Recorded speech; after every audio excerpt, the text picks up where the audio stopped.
So the Cosmology booklet will only need a few lessons.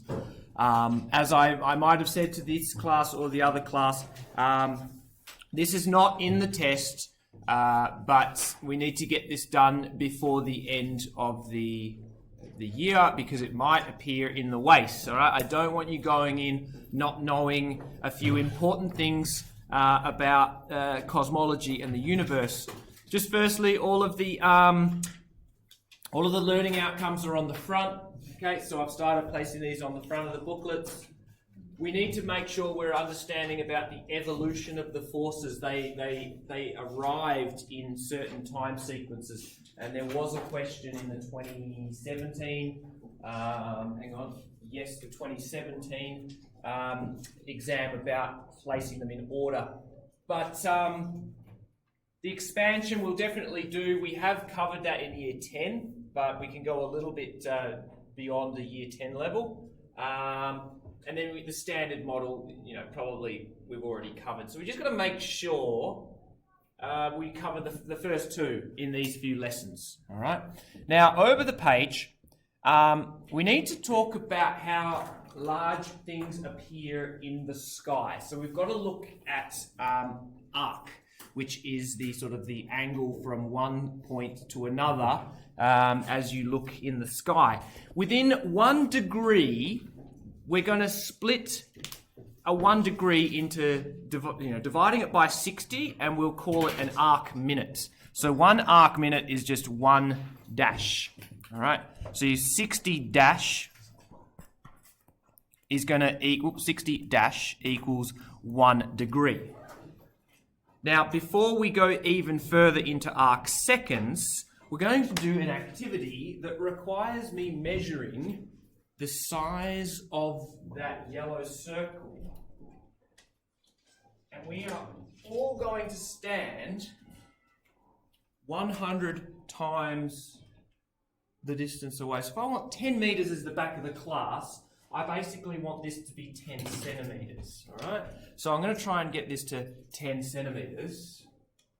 Close enough. All right, a little school incursion, if we will. Everyone, let's go to the back of the class. Now this works when we are 103 times away from the width of that yellow circle, all right? So, if you were to be standing 103 times the distance from that yellow circle's width, then it's going to take up a certain amount of space. Hold out your thumb at arm's length. Now this is a rule of thumb that you... No, that was a joke. Thank you for spotting that. That your thumb occupies approximately 1 degree of arc. So if you placed your thumb on the horizon and counted how many thumbs you would need to go till you got to the vertical, you'd have about 90 thumbs. So that yellow circle at the moment, for me, it's about maybe a third of a thumb. So we're talking about 20 arc minutes, approximately. I believe it should be about 30 arc minutes when viewed. That little E as well, that's just your standard oppositions. No, it's 20/20 vision. You can see that E clearly, but obviously it's coming through the projector and it's lost its resolution. But on your optical chart, you have the text getting smaller and smaller. All right, everybody, back to your... No questions. What does it mean? If it's a third of your thumb, what does that mean? It means that it occupies approximately 20 arc minutes. So if it was 2/3, it would be 40 arc minutes, yes. Okay. Oh, okay, I get you. Yeah. 60. All right.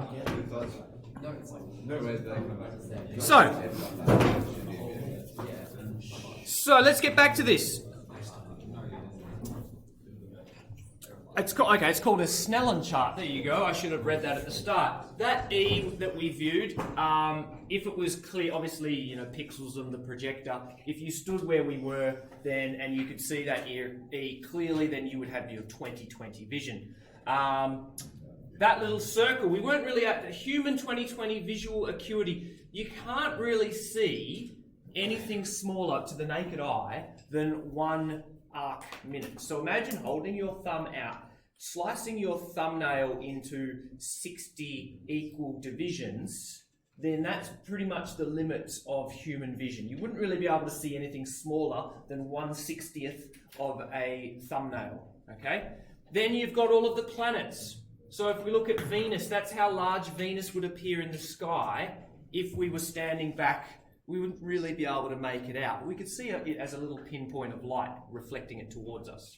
Then you've got the sun and the moon and the maximum and minimum, because remember, it's not a perfect ellipse. It's not a perfectly circular orbit, it's slightly eccentric.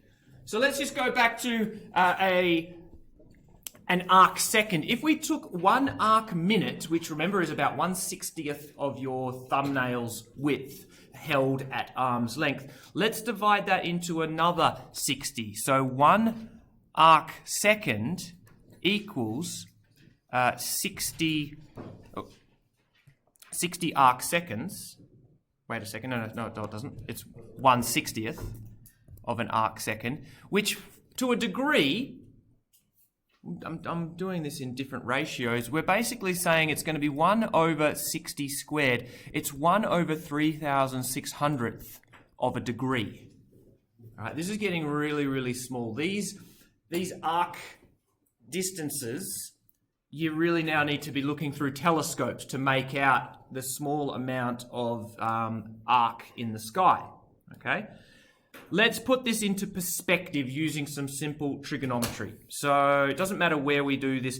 The moon has an angular diameter of 30 arc minutes. So when you go out tonight, rather than looking at the screen when we were standing at the back of the classroom, go out, look at the moon, hold out your thumb, and it should occupy just under about half of your thumbnail's width. Okay? So half of a degree is about 30 arc minutes. All right. Now, back to the simple trigonometry. We're going to say 1 arc second. When we want to use our calculators, we're going to say that your theta equals 1 over 3,600 of a degree. Okay? So, if we were to stand 100 meters away, we want to know, 1,000 meters, yep. What base length would subtend an arc length of 1 over 3,600th of a degree? All right, so the question is, at what height? We just said that 1 arc minute held at arm's length would subtend a base length of a thumbnail. Well, what would 1 arc second look like 1,000 meters away? Well, it's yes. We're going to do some tan, so it's going to be 1,000 tan of 1 on 3,600. Calculator spits out 0.0048 meters, or 4.8 millimeters. So just to put that into perspective, 1,000 meters away is probably the apartment block behind the apartment block on Stirling Highway. We are in the wrong room to see this. If you look across the oval to the apartment buildings towards the train line, let's say 1,000 meters is the second apartment, then the nicer looking apartment buildings. That's 1,000 meters away. You look up to one of the balconies, 1 arc second would subtend a base length of roughly, a Casio watch screen. So, 0.01. That's the size, 5 millimeters. Okay? That's 1 arc second. It's very difficult to put this into perspective how small a second of arc is. And then to try and appreciate that's the tiny measurements that astronomical telescopes are making. So, that was a very quick lesson on what an arc second is, all right? So it's 1/60th of 1/60th of 1 degree, which is 1/360th of a full rotation. We're talking a tiny, tiny slither of arc from one point rotated to another. Yes? When we're measuring x, do we measure it as the vertical height or as a fraction of the circumference? Yeah, okay, so you're right. Technically, we're missing that there's an arc there. We're just taking a vertical side length. At that point, there's going to be no discernible difference between x and the actual arc length. So just treat it as a baseline, a triangle, okay, rather than a sliver of a wedge of a circle. Okay, next, parallax. This is an important thing that the early astronomers were able to use. Read the first sentence. Parallax is caused when you observe an object from two different locations against a distant background. It's going to cause an apparent change in that location. Could everyone please hold out your thumb again? All right. Now your thumb at arm's length is about 1 degree. Now I would like you to cover my face and close one eye and obscure my face with your thumb. I'm picking Bergsma. Now, change your eyes. Close the other eye open. Oh my gosh, Bergsma has appeared to have moved. All right. Now, you can use. The problem is, I'm the distant background, and your thumb is the nearby object. Now, how many thumbs did I appear to shift when you observed me from two different locations? About 4? How many thumbs? 1, 2, 3. 1, 2, 3. About 3 thumbs? Yeah. So, I looked through one eye, and then when I looked through the other eye, which is about 10 centimetres away, my distance between my pupils, the object, which was my thumb, appeared to shift by about 3 degrees when measured against a distant background. Now, Bergsma has to be far away such that the distance between my eyes and the object is not significant. So really, you could do this with, look at the horizon, pick a tree that's out over on MLC, and you'll get the same kind of apparent shift. Okay, now here's the thing. Let's just draw. On this left-hand side, I would like you to draw your eyeballs. Okay, and we'll say around about 10 centimetres. And then you're going to have your thumb. Okay, and then you've got your distant background, which for me was Bergsma. And we're going to say that Bergsma appeared to shift by about 3 degrees. This is very rough calculations. Obviously, we might want to take more accurate calculations. But now, we can just do some very simple, split it down the middle. All right, if my measurements are accurate, then I can figure out the distance that my thumb is from my known baseline. All right, so I know the baseline because the baseline is nice and close. My thumb is too far away. It might be a star or a planet. And I'm going to observe it at different times from different locations. And I just need to measure the angle that it appears to move when measured against a distant background. Okay, that is parallax. Over to here. Let's look at this in an astronomical context. We have a known baseline of 1 astronomical unit. An astronomical unit is the mean Earth-Sun distance. In your data sheet, it says that it's 1.50, 10 to the 11 meters. Okay? Wait, is that for each black line or the total? Well, yeah, good point. It's each black line. So it is the distance between the Sun and the Earth. Okay? And so what we can do is, let's say in January, we take an observation of an object against the distant background. All right, so there's my background. That was, Bergsma, or me, as I was your distant background, and your thumb was the nearby object. Then you wait.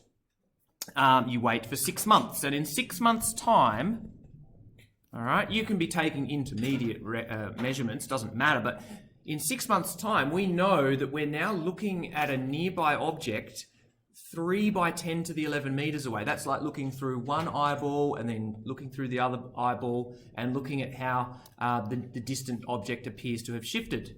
All right, so obviously you're looking at the far away stars. They appear to stay constant. That's like saying when I change my eyeballs, the nearby object doesn't really seem to move too much. And so I can use that as a reference point. So remember, 1 AU is astronomical unit. Astronomical unit. All right. What's a parsec then? We're going to get to that by the end of today's lesson. So we measure the total angle, and then we can get theta, and by knowing the astronomical unit as the base length, we can solve for x. How far away is that object? Okay? And there's my sun burning brightly. And there's my Earth rotating about its axis. Okay, so we needed to know about seconds of arc, which is 1/3600th of a degree. We needed to know about using parallax with a very large base length. By the way, there's a limitation to this. Let me just put in the orbital plane. What's the limit to using this? Like, the limitation. What's the drawback here? You can't vary the orbit, so you can't vary that base distance. Yeah, the x needs to be sort of orthogonal to the plane of the orbit. So we can only really, if we're orbiting on the horizontal, right, going around the classroom, we can only really sort of measure things up there or measure things down there. You can't really get any parallax if you just do that and then that's moving in the direction of the object. So there's one setback to that. You're only really able to use parallax for things that are near to orthogonal to the plane. It's like my eyeballs. Imagine that my eyeballs are locked. I can only really measure things in front of my eyeballs or behind my eyeballs. If something's off to my left, I can't swivel my eyeballs. That would just be like rotating our plane of our orbit, which we can't do. So we're sort of trapped on that. All right. Now, gentlemen, we have primitive monkey brains. We can only really fathom with our primitive monkey brains 10 to the 4th power in distance and 10 to the negative 4th power in distance. We can maybe fathom, if we stand on the river, we might be able to see across to Canning Highway, and that's about 10 kilometres away. Okay, yeah, 10,000. Or if we take out your ruler, you might be able to look at a millimetre, and maybe you could imagine dividing that by 10. Okay, yeah, that makes sense. I can sort of imagine in my primitive monkey brain what 100 micrometres, 0.1 millimetres is.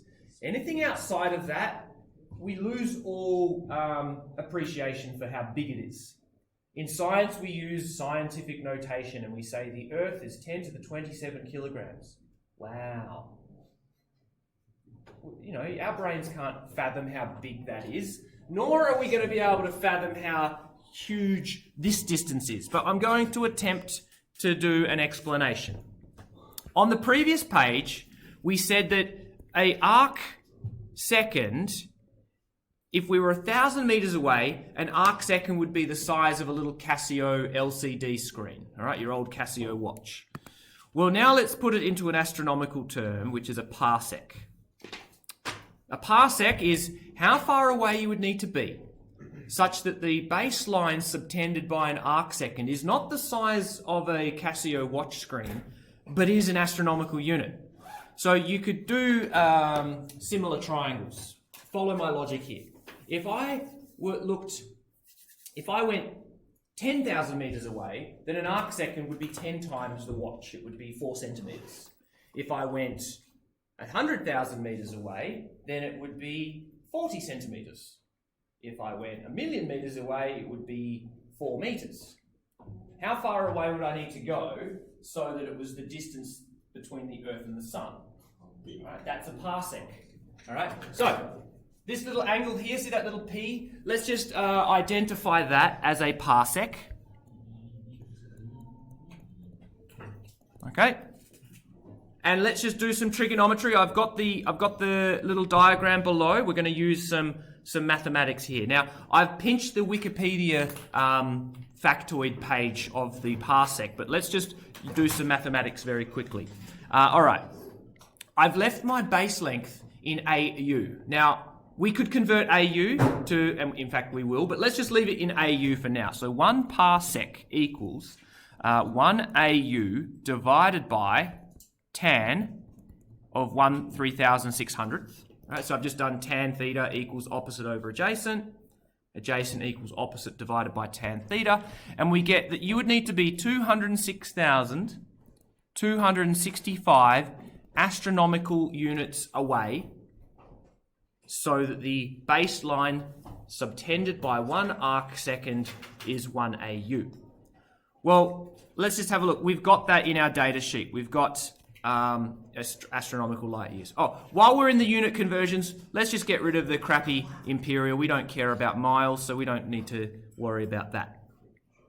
Let's just tick all of the other boxes. Let's convert our astronomical unit by 1.50 by 10 to the 11 meters per astronomical unit. And then we'll do dimensional analysis. Cancel-y, cancel-y. You'll just have a number that's left in meters. So 1 parsec equals 3.09 times 10 to the 16 meters per parsec. Forgot my per parsec up the top there. And again, our primitive monkey brains would go, oh yeah, that's a big number. If you sat down at night trying to ponder what this value is, you would end up having an anxiety-driven panic attack. It is friggin' huge. Yes, Lucas Kaler? Do you have to put the per parsec? No. I'm just, for this little step here, I'm going to use dimensional analysis to make sure that we're dividing or multiplying. We're doing the right mathematical operation. So, there is our meters. Now let's get light years. We're going to do a side mission. I expect my Year 10 physics kids at the end of the Year 10 physics trimester to be able to calculate a light year. That's just the distance that light travels in a year. So 3 by 10 to the 8, then 365.25 by 24 by 60 by 60. Is our astronomical units wrong then? No, rounding. What do you mean? It's rounding. 6.2. It's rounding. What do you? It's rounding. How dare you interrupt me with such ludicrous claims? All right. So again, one really, really big number and another really, really big number. Let's now figure out how many light years there would be in a parsec. So gentlemen, have a look. There is a reason I've asked you to include, we've got two big numbers and you go, oh, which one? Do we divide that one by that one? Well, we want it to be we want it to be light years per parsec. So if I divided this one by that one, the meters cancel, we get an inverse of an inverse, and we get light years per parsec. So let's divide 3.09 by 4.76. But 9.47, sorry. Why did I get 4.76?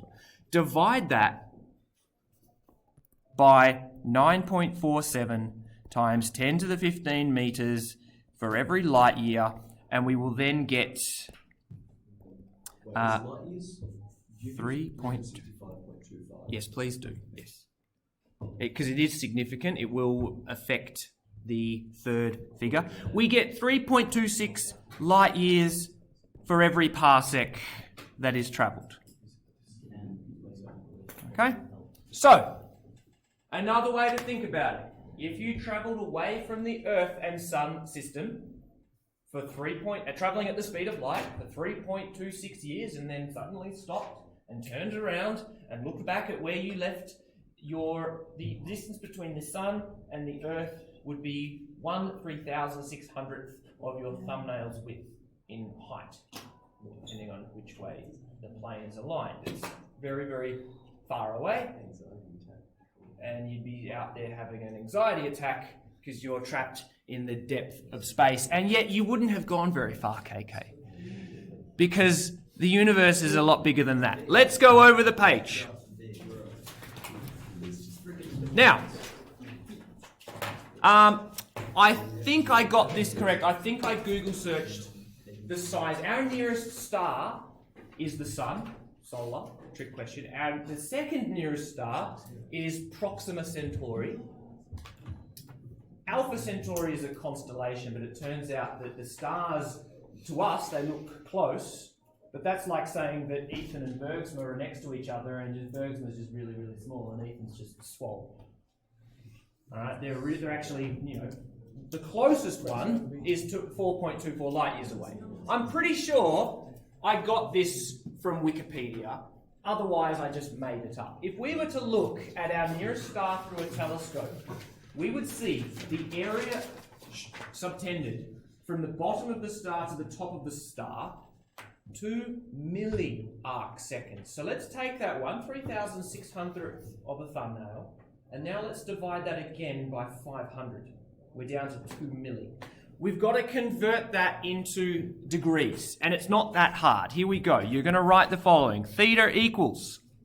We're not going to write that because our calculator doesn't understand it. We're going to say 2 milli arc second.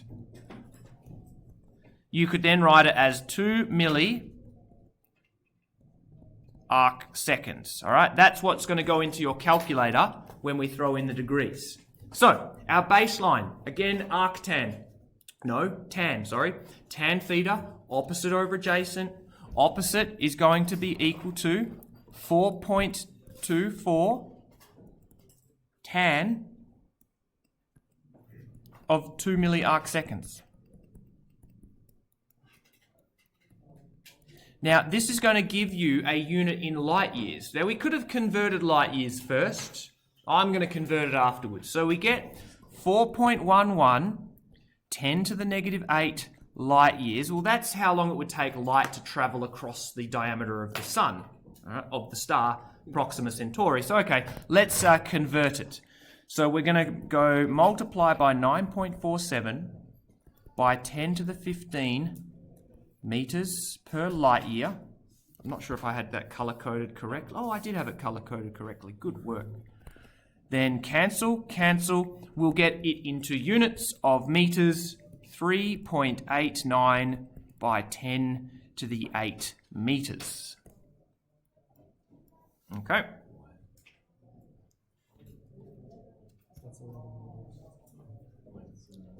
I'm not sure, there should be a ... there. I borrowed this, oh no I didn't, I properly cited it and referenced it from a reputable source.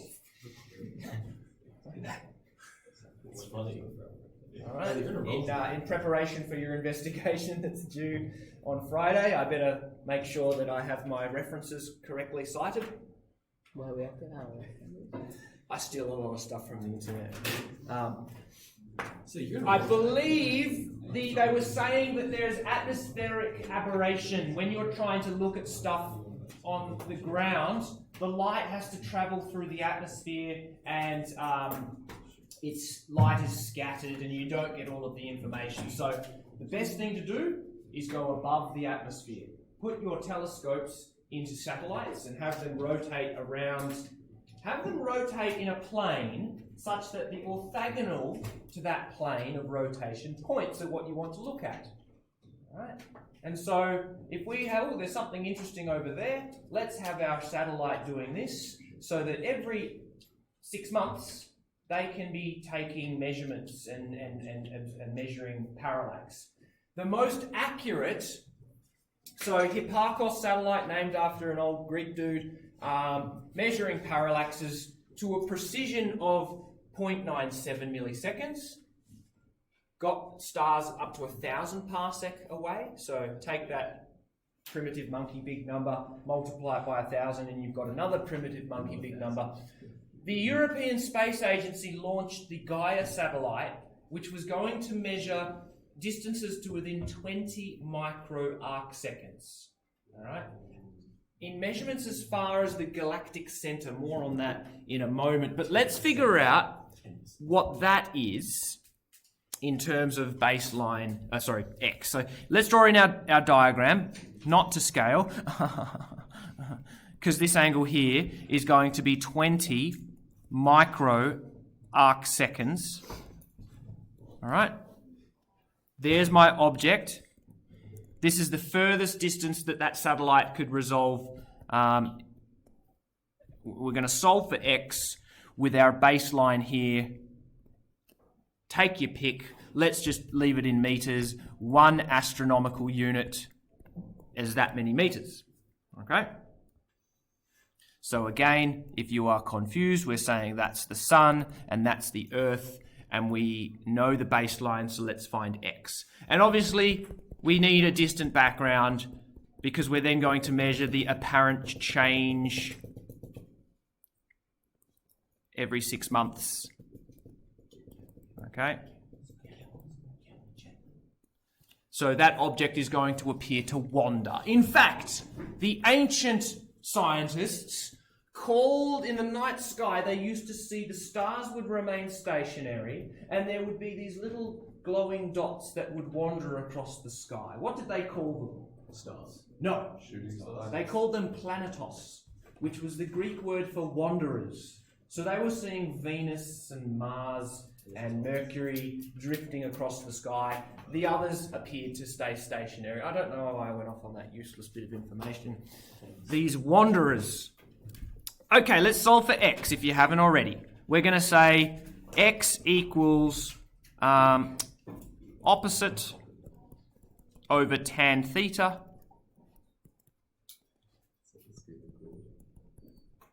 So extreme important. Don't make me delete it. We get a very large primitive monkey brain number of 10 to the 21 meters. Oh yeah, that's a really far distance. Let's convert it into light years. So we'll take our green conversion. We want to divide that by 9.47, 10 to the 15 meters in every light year. Then we get a cancely and an inverse of an inverse. We will be left with units of light years. We get 1.64 by 10 to the 5 light years, or 164,000 light years away. Let's do one last conversion. I can't remember the color. Let's go divide that by 3.26 on the previous page. Light years per parsec. We'll get a cancely, we'll get an inverse of an inverse, and we'll have a unit in parsecs. 50,000 parsecs. Approximately. Incredible. Wow. Turns out that isn't very far. This is the limit to this method, okay? Obviously, they're limited by the precision of measuring the apparent change in angle of arc of a far away object compared to an even further away distant background. That's the current precision. We cannot use this method for anything further out than 164,000 light years. Turns out that is not even able to look at distant galaxies. So this is our galaxy here. Could we please label this this is a scale diagram. All right. It's missing about 100 billion stars, but this is our Milky Way galaxy. Yes, KK? We got the distance from us to the galactic center is 164,000 light years. And then how is the whole thing only 100,000 light years wide then? Yeah, well, hang on. So that's the maximum distance that the Gaia satellite could measure. Okay, so it turns out galaxies are much further away. So we're really only able to use the parallax method for stars within our own galaxy. Mind you, it wasn't until the 20s, 30s that our buddy Edward Hubble figured out that there's galaxies. All right, they just thought it was just a big soup of stars. Turns out there's little clusters of stars that we call galaxies. So here is our Milky Way. which is approximately 100 light years across. In the centre, it's about 10,000 light years thick. Where we are, we're about 60% off the centre, and it's about 3,000 light years up and down. That's where most of the stars are. Lots of great demotivational posters will pop up if you follow nerdy Facebook pages. Like when you wish upon a star, that star is millions of light years away and has probably died, just like your dreams and aspirations. Yeah, like that one, Harry? Yeah. Shoot for the stars. And if you miss, then you'll be forced to travel through the vast infinite of time, darkness of space. No chance of rescue. Anyway, I'm probably going to delete that now. I'm going off track. With our eyeballs, you've probably heard this very romantic story that if you go outside at night and look up at the stars, you're not seeing them as they are, you're seeing them as they were when the light left that star and travelled through space. And you're looking back not that far, because to the naked eye, we can only really see light from about these guys. All right? We can only see, to the visible eye, about 10,000 years. Okay? And so there is an exception that you can see the faint cloud of an Andromeda galaxy, I believe. So just don't look at that, because that will spoil my story. If you want to see further out, you need to start using telescopes. All right? Because remember, our eyes, magnitude and distance, we can't really see dull objects. So that's with the naked eye. I'll probably stop talking here. I've got a fun video loaded up.